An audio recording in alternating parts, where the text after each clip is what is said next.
The room started spinning while I was making coffee, and I had to sit down on my kitchen floor before I collapsed completely. My daughter-in-law took one look at me having a dizzy spell and immediately dropped to the floor like she'd been shot, clutching her chest and gasping about sudden chest pains. 20 minutes later, I was helping myself into Richard's car while the paramedics fussed over her Academy Award performance. If you're watching this, subscribe and let me know where you're watching from. What I didn't realize yet was that this wasn't just about stealing attention. There was something much darker happening in my own home. Now, let me paint you a picture of my life. I'm Martha Calloway, 74 years old, and blessed with a daughter-in-law who apparently thinks medical emergencies are a competitive sport. This particular Tuesday started innocently enough. I was minding my own business, making my morning coffee like a responsible adult, when the universe decided to throw me a curveball. I was reaching for my favorite mug when the kitchen suddenly started spinning faster than a politician's promises during election season.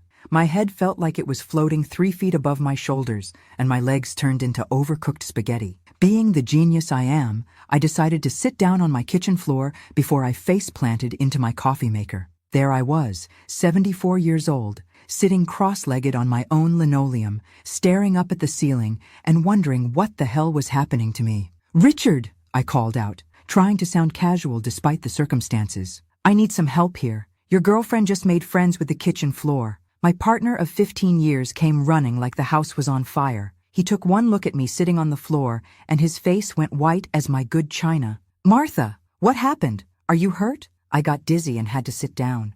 "The room won't stop spinning." "How long have you been sitting there?" "Long enough to contemplate my life choices and count the dust bunnies under the refrigerator. Apparently my housekeeping skills need work." Richard was reaching for his phone when the back door burst open. Vanessa appeared like she had radar for family emergencies, which, come to think of it, she probably did. "I came to borrow some sugar." "Oh my God!" She stopped dead, stared at me on the floor for exactly 2 seconds, then pressed both hands to her chest like she was pledging allegiance. "I can't breathe," she gasped, swaying dramatically. "Something's wrong. My chest, the pressure." And down she went. Right there on my kitchen floor, writhing around like she was being exorcised. I sat there, still dizzy, watching this performance and thinking, well, this is interesting timing. "Call 911, Richard shouted, abandoning me to rush to Princess Drama Queen. "Already on it." Thomas appeared from somewhere.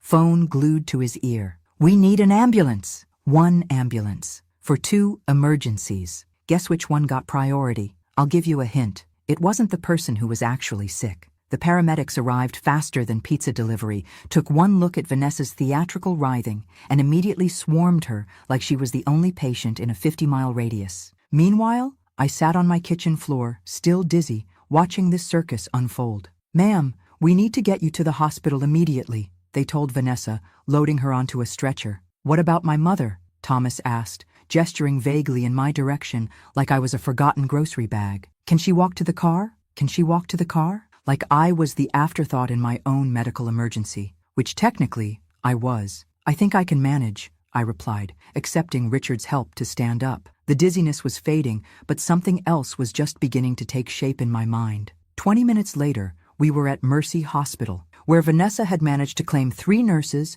2 doctors, and the complete attention of my entire family. There she was in exam room 3, describing her life-threatening symptoms, while Thomas and Richard hung on her every word. And me? I sat in the waiting room for 2 hours, no longer dizzy, but definitely starting to see a pattern that made my blood run colder than the hospital air conditioning. "Mrs. Calloway?" a young resident finally called out, looking like he'd been working since the Clinton administration. "Sorry for the wait. Your daughter-in-law's cardiac episode seemed more urgent." "Of course it did," I replied, following him to an exam room. Funny how these things happen. As he checked my blood pressure and asked about my dizzy spell, I could hear Vanessa's voice from the next room, still describing her symptoms in vivid detail like she was narrating her own medical drama. But here's what struck me. When the doctor finally told her that all her tests were normal and she could go home, her recovery was nothing short of miraculous. 1 minute she was knocking on death's door, the next minute she was walking out under her own power,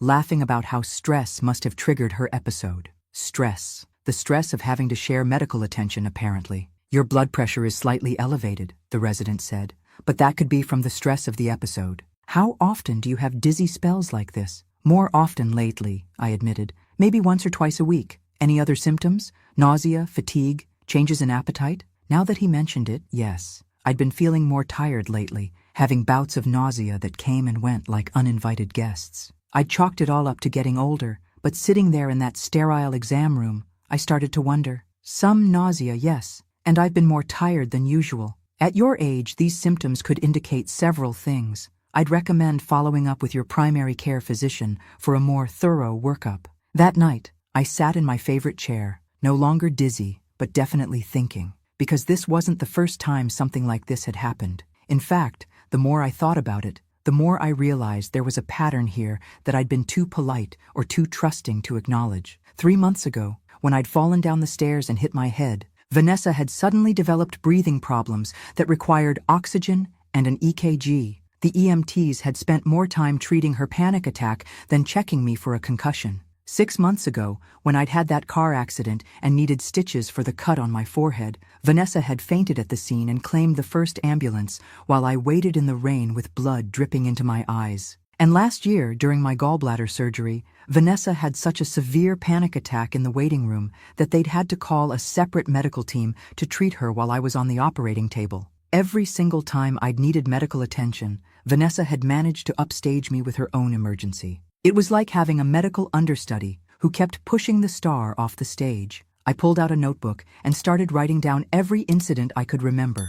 The more I documented, the clearer the pattern became. It wasn't just coincidence. It was systematic. But why? What did Vanessa gain by stealing medical attention from her mother-in-law? Was it just narcissism, or was there something more deliberate happening here? I thought about the way Richard had looked when the paramedics were treating Vanessa instead of me. Not worried or confused, but almost relieved. And I thought about how quickly Vanessa had appeared in my kitchen that morning. I hadn't called her. Thomas hadn't called her. She'd just shown up, right as I was having my dizzy spell, like she'd been expecting it, like she'd been waiting for it. The next morning, I did something I hadn't done in years. I started keeping a detailed medical journal, not the Dear Diary kind, but a proper log. Times, symptoms, circumstances, who was present, how long episodes lasted, and most importantly, Vanessa's reactions to each incident. I also started making phone calls. First, I called my old friend Dr. Sarah Mitchell, who'd spent 30 years dealing with every variety of patient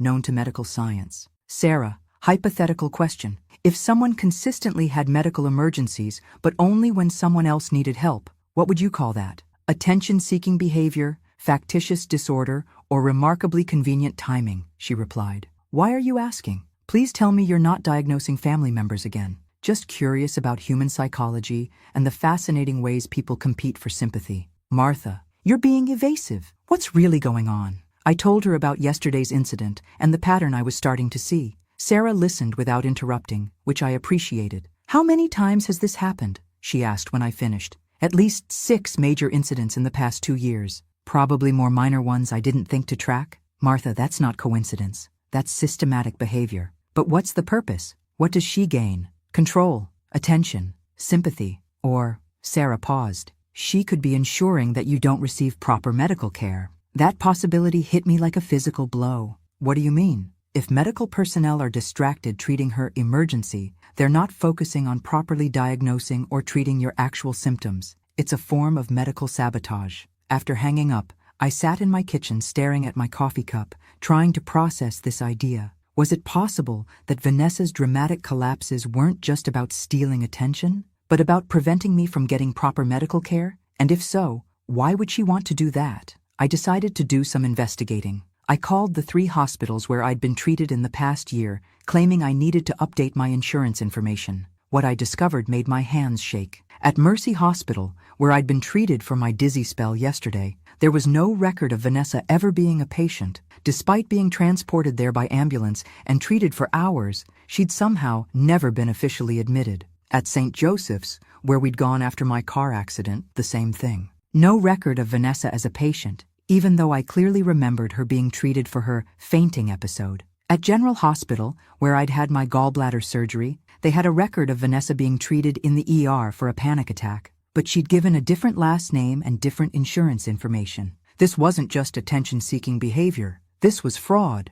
But why commit medical fraud just to steal attention from your mother-in-law? What was the real purpose? That afternoon, I went shopping for what I call my power outfit, a crisp navy blazer that made me look like I could still run the world. Because I had a feeling I was going to need all the authority I could muster. At dinner, wearing my new armor, I decided to conduct a little experiment. I've been having some concerning symptoms lately, I announced, cutting my pot roast with deliberate precision. Vanessa's fork stopped mid-bite, like someone had hit her pause button. What kind of symptoms? Oh, probably nothing. Just some dizziness, a little nausea. You know, the usual complaints of someone whose body is apparently staging a revolt. The reaction was immediate and predictable. Vanessa set down her fork, her hand fluttering to her chest like a dying butterfly. "That's so weird," she said, her voice suddenly breathless. "I've been feeling dizzy too. All afternoon, actually." Bingo. I nearly choked on my pot roast. Really? How coincidental. Here I am, describing possible health issues, and you're suddenly experiencing the exact same thing. Maybe it's something in the air, she suggested weakly. Yes, that must be it. The mysterious dizzy air that only affects people when someone else mentions symptoms. Richard cleared his throat, clearly uncomfortable with the direction this conversation was heading. "Martha, maybe you should see Dr. Patterson about these episodes." "Already made an appointment," I lied, smoother than butter on warm toast. "Tomorrow morning, bright and early." I watched Vanessa's face carefully. For just a moment, panic flickered across her features before she composed herself. "That's good," she said. "You should definitely get checked out." "I think so too. In fact, I'm going to ask Dr. Patterson to run a complete blood panel. Really thorough testing this time." Now Richard looked uncomfortable too. "Don't you think that's overkill? You probably just need to drink more water." "Better safe than sorry," I replied cheerfully. "At my age, you can't be too careful about unexplained symptoms." The rest of dinner passed in tense silence. When Vanessa excused herself for what she claimed was a bathroom break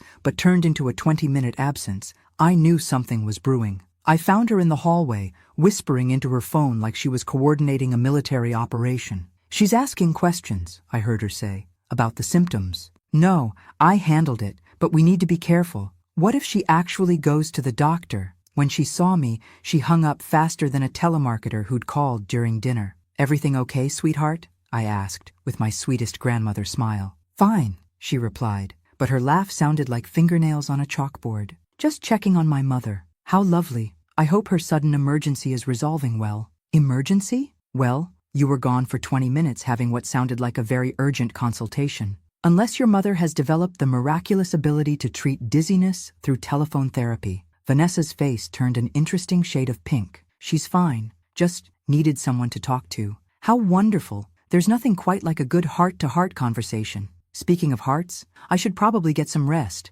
Big day tomorrow with the doctor and all." That night, I lay in bed thinking about that phone call. We need to be careful. What if she actually goes to the doctor? We? Who was we? And why would they be worried about me seeing a doctor for dizzy spells? I was starting to suspect this went much deeper than simple attention-seeking behavior. There was something they were afraid I might discover. Something they'd been working very hard to keep hidden. But what? I thought about all the symptoms I'd been having lately. The dizziness, the nausea, the fatigue, the way I felt better on days when I wasn't home much. The way Richard had been so attentive about my medications lately, always making sure I took them on schedule. My medications. I got up and went to my bathroom, turning on the light and really looking at my pill organizer for the first time in months. Everything looked normal, but something nagged at me. When had Richard started organizing my pills for me? I'd been managing my own medications for years, but sometime in the past few months, he'd taken over that task. "To help you remember," he'd said, "so you don't accidentally double dose."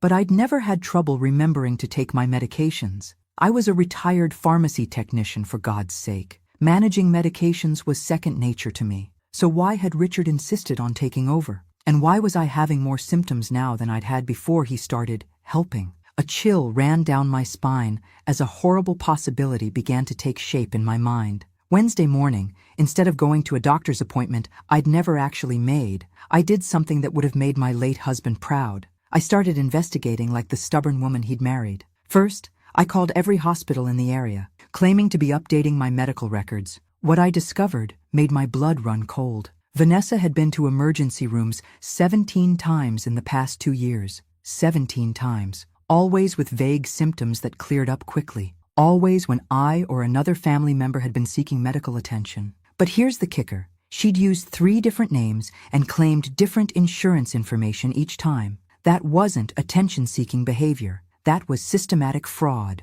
Next, I did something I'd never done before. I searched through Richard's computer while he was at work. What I found in his browser history made me sit down hard in his desk chair. Searches for elderly health decline symptoms, natural causes of death in seniors, and most chilling of all, how long does digitalis take to work? Digitalis, heart medication that could be deadly in the wrong doses. My hands shaking, I went to my medicine cabinet and really examined my pills for the first time in months. The blood pressure medication looked right, but when I rolled one between my fingers, something felt different about the texture. I needed help, and I needed it from someone who would believe me without thinking I was a paranoid old woman. I called Maria, the young pharmacist who'd taken over my old position when I retired. "Mrs. Calloway, how are you feeling lately?" "That's actually what I'm calling about. Maria, if someone wanted to slowly make an elderly person sick, hypothetically speaking, what would they use?" There was a long pause. "That's a very specific hypothetical question. Humor me. Something that would cause symptoms like dizziness, nausea, fatigue, but wouldn't show up in routine blood work? Well, there are several options. Digitalis in small doses, certain plant toxins, even everyday substances in the wrong quantities." She paused. "Mrs. Calloway, you're scaring me. Do you think someone is trying to hurt you?" "I'm not sure yet. But if they were, and I brought you some pills to test, could you tell me what was really in them?" "Absolutely. Mrs. Calloway, if you're serious about this, you need to be very careful." "Sweetheart, I've been careful my whole life. It's gotten me this far." That afternoon, I palmed several of my blood pressure pills while Richard was at work, careful to replace them in the organizer so he wouldn't notice any missing. Then I drove to the pharmacy, my heart pounding harder than it had during any of my dizzy spells. Maria took the pills to the back room for testing while I waited, trying to look like a normal customer picking up a prescription instead of a woman who suspected her own family was trying to kill her. 20 minutes felt like 20 hours, but finally she emerged, her face pale as fresh snow. "Mrs. Calloway, these aren't blood pressure medications. They're digitalis compounds, high doses." The world tilted around me, but this time it wasn't from any dizzy spell. This was the earth-shaking realization that my worst fears were true. "What does that mean?" I whispered. "It means someone has been poisoning you, slowly, carefully, but poisoning you nonetheless." I gripped the counter to steady myself. "How long would it take to work?" "Depends on the dosage. Could be weeks, could be months." The symptoms would start mild, dizziness, nausea, fatigue, then gradually worsen until... She couldn't finish the sentence. "Until I had a heart attack that looked completely natural." She nodded. I stood there for a moment, processing this information. Someone in my own family was trying to kill me. Someone who sat at my dinner table, who hugged me goodbye, who called me Mom. And now I understood what Vanessa's dramatic collapses were really about. Every time I showed symptoms of poisoning, she created a medical distraction to make sure no doctor would properly examine me or run the tests that might reveal what was really happening. She wasn't just stealing attention. She was covering up evidence of attempted murder. "Mrs. Calloway, we need to call the police." "Not yet," I said, my voice steadier than I felt. "First, I need to figure out exactly who's behind this and gather enough evidence to make sure they can't talk their way out of it." But even as I said it, and as I knew who was behind it. Richard had access to my medications. Richard had been researching digitalis. And Vanessa was making sure that every time I showed symptoms of poisoning, the medical staff would be too distracted to properly diagnose me. They were working together. They were trying to kill me together. I drove home in a daze, my mind reeling with the implications. How long had this been going on? How close had I come to not figuring it out in time? That night, I sat in my kitchen staring at my pill organizer, trying to decide what to do next. I couldn't just stop taking the fake pills. They'd notice. But I couldn't keep taking them either. I needed help. Real help from people who would believe me and know what to do. The next morning, I called Detective Morrison from the Elder Services Unit. I'd met her at a community meeting years ago, and she'd struck me as someone who actually listened to older people instead of just placating them. "Detective Morrison, this is Martha Calloway. I need to report an attempted murder." "Ma'am, are you in immediate danger?" "I've been in danger for months. I just finally figured it out." An hour later, she was sitting in my living room, listening to me explain everything while taking careful notes. I showed her my documentation of Vanessa's medical fraud, Richard's browser history, and most damning of all, the lab results from Maria. "Mrs. Calloway, These are very serious accusations. Do you have any proof beyond the pills? I handed her my notebook documenting every incident. 17 separate occasions where Vanessa had medical emergencies that prevented me from receiving proper care. All while someone was systematically poisoning me. Detective Morrison studied the pattern. This is comprehensive. You've been investigating this yourself for the past week, but I think they're getting suspicious that I'm suspicious. As if summoned by our conversation, my phone rang. It was Vanessa. Martha, I'm so worried about you. Richard told me you've been having more dizzy spells. I think we should take you to see Dr. Patterson today. I met Detective Morrison's eyes, and she nodded, gesturing for me to put the phone on speaker. How thoughtful of you, dear. But I'm feeling much better today. Are you sure? You sounded so confused yesterday. Maybe we should have you checked for dementia. These episodes you've been having. Dementia. Of course. If they could make me seem mentally incompetent, no one would believe me if I tried to expose them. I'll think about it, I said, hanging up. Detective Morrison leaned forward. Mrs. Calloway, I believe you, but we need to catch them in the act. Are you willing to help us set up a sting operation? What kind of sting? We'll monitor you closely while you continue to appear to take the fake pills. When they try to escalate, and they will, now that they think you're getting suspicious, we'll be ready. I thought about this. It meant continuing to let myself be poisoned, continuing to pretend I didn't know what was happening. It meant putting my life in even more danger, but it also meant stopping them before they could hurt anyone else. And it meant making sure they couldn't claim it was all a misunderstanding or that I was just a confused old woman imagining things. What do I need to do? The plan was simple in theory, terrifying in practice.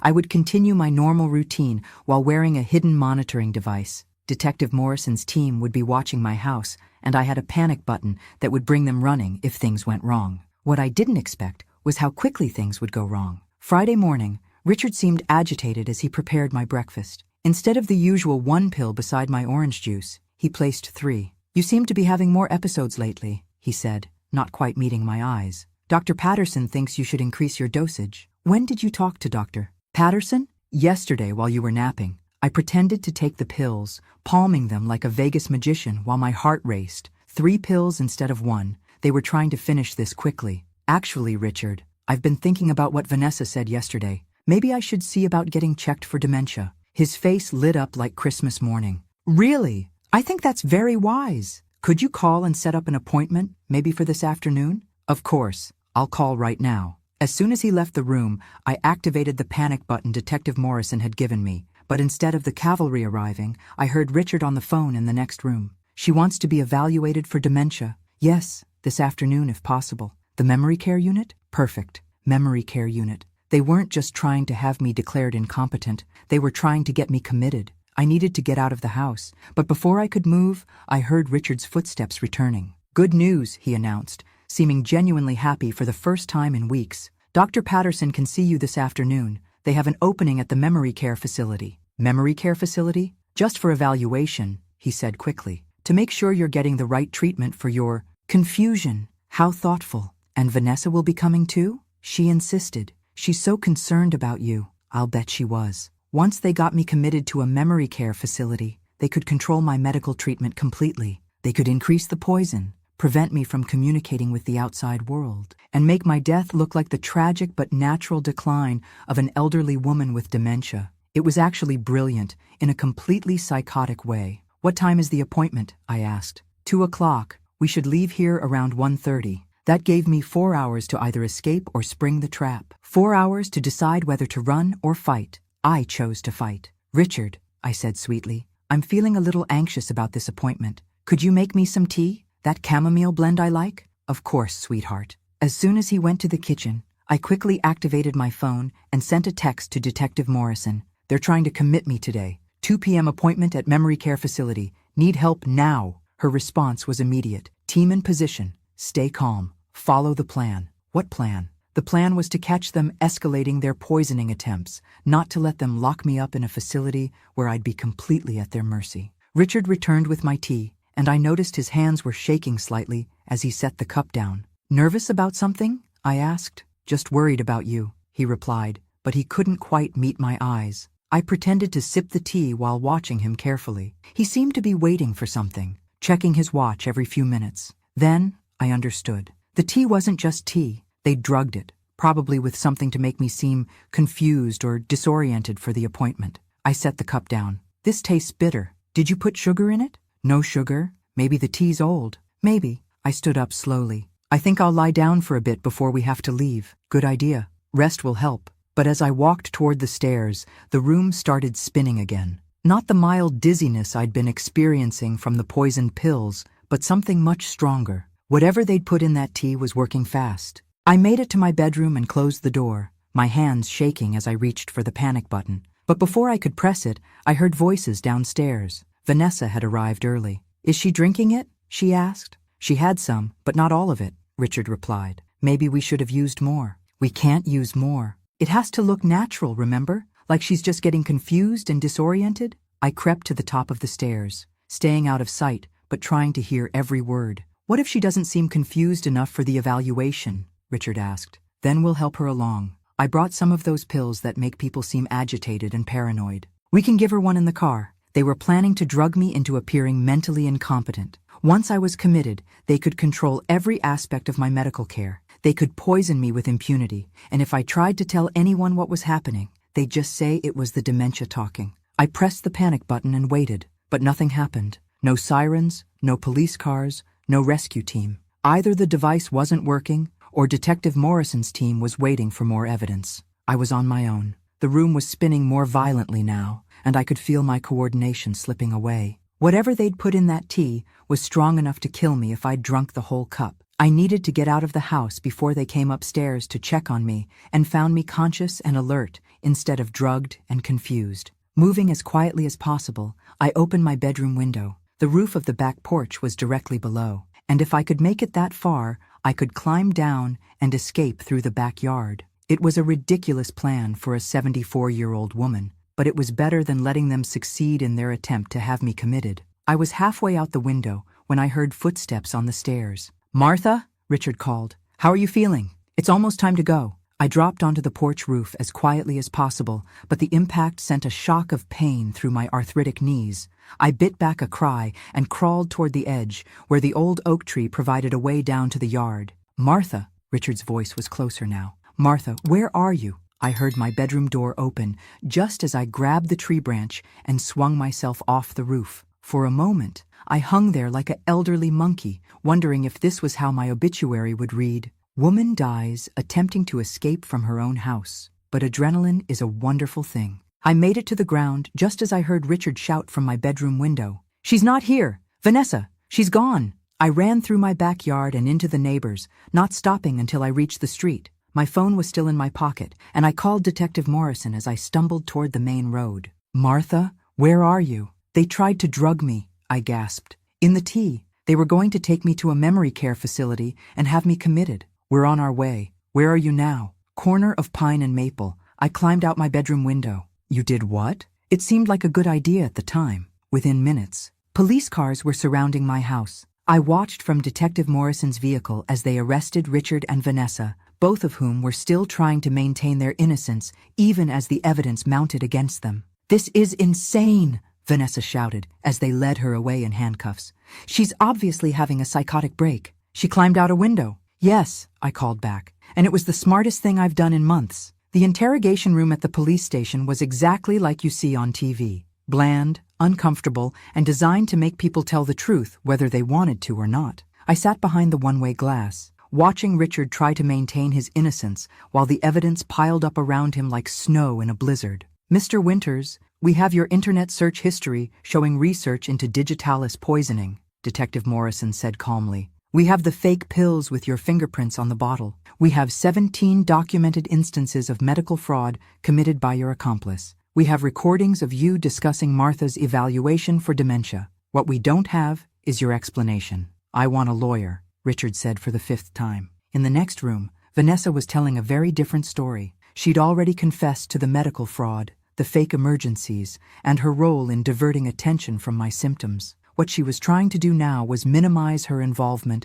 and throw Richard under the bus completely. He told me it would look natural, she sobbed to her interrogator. He said old people die of heart attacks all the time, and no one would question it. I never wanted to hurt anyone. But you did hurt someone, the detective replied. Mrs. Calloway could have died. That was never the plan. We just wanted her to seem frailer, more dependent, so we could get power of attorney and access to her accounts. And when that wasn't working fast enough, Vanessa's voice dropped to a whisper. Richard said we needed to speed things up. He said the digitalis would make it look like her heart just gave out. But I never thought he'd actually what? Try to have her committed. That was his idea. He said once she was in the memory care facility, we could control everything. Her medications, her medical treatment, her contact with the outside world. I turned away from the window. I'd heard enough. Thomas was waiting for me in the hallway, looking like he'd aged 10 years in the past week. Mom, I'm so sorry. I should have seen what was happening.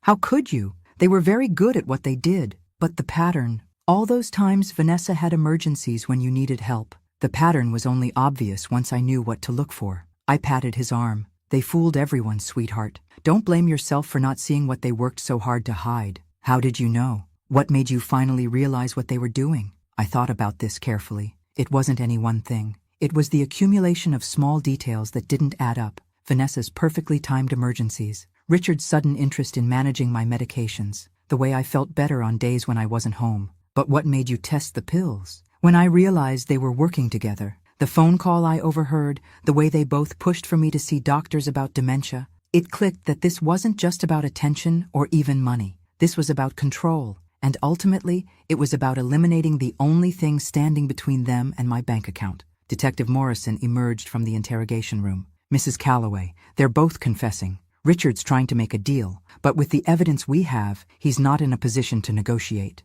How long will they go away for? Attempted murder, elder abuse, fraud, conspiracy. They're looking at significant prison time, 15 to 20 years, minimum. That night, Thomas stayed over, afraid to leave me alone even though the danger was past. We ordered pizza and sat in my kitchen, the same kitchen where this nightmare had started, and talked about everything except what had just happened. But eventually, he asked the question I'd been dreading. What happens now? How do we move forward from this? I looked around my kitchen, thinking about all the mornings I'd sat here taking pills that were designed to kill me, all the meals I'd shared with people who were plotting my death. Now, I said, we remember that survival isn't just about staying alive. It's about refusing to let the people who hurt you define who you become. The trial lasted 3 weeks, and every day brought new revelations about the scope of Richard and Vanessa's conspiracy. They'd been planning my murder for over a year, carefully researching methods that would be undetectable and appear natural. The prosecution painted a picture of two people so consumed by greed that they'd been willing to slowly torture an elderly woman to death for her money. The defense tried to claim it was all a misunderstanding, that they'd been trying to help me manage my declining health. That argument fell apart when they played the recorded phone conversations. She's getting too suspicious. Vanessa's voice filled the courtroom. We need to speed up the timeline. How much more can we give her without it being obvious? Richard replied. Enough to finish the job. And if that doesn't work, we can always use the backup plan. The memory care facility? Once she's committed, we can do whatever we want. Who's going to believe a crazy old woman with dementia? The jury looked horrified. I felt vindicated. On the final day of testimony, I took the stand to give my victim impact statement. Your Honor, for months I lived in my own home while two people I trusted systematically poisoned me and gaslit me into thinking I was losing my mind. They stole my health, my peace of mind, and nearly stole my life. I looked directly at Richard and Vanessa. But here's what they didn't count on. I'm too stubborn to die quietly, too smart to be fooled forever, and too determined to let them win. I paused, letting that sink in. They thought they were clever, but they made one crucial mistake.